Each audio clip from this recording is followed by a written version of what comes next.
The hands of time turn swiftly as progress in saving lives marches on. Join us on a journey through the history of CPR. Our story begins in 1740 as the Paris Academy of Sciences recommends mouth-to-mouth resuscitation for drowning victims.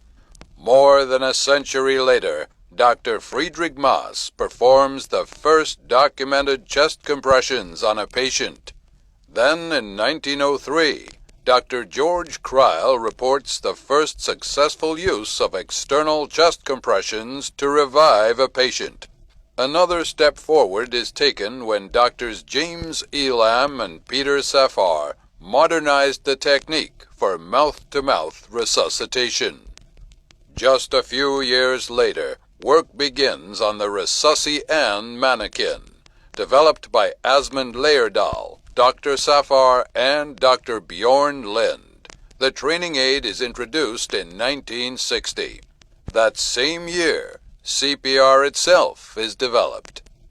And CPR is formally endorsed by the American Heart Association in 1963. 3 years later, the first CPR guidelines are published by the National Academy of Sciences National Research Council.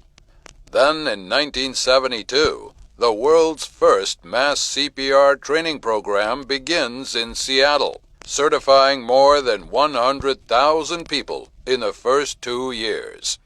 Not long after, 911 operators in King County, Washington, begin giving CPR instructions over the phone, a practice now in use nationwide.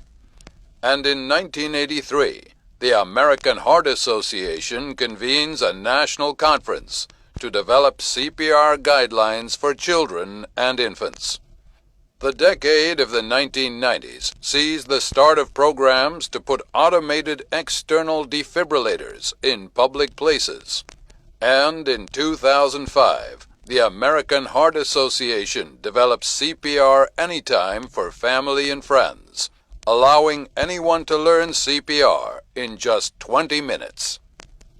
Then in 2008, the American Heart Association goes on to introduce hands-only CPR.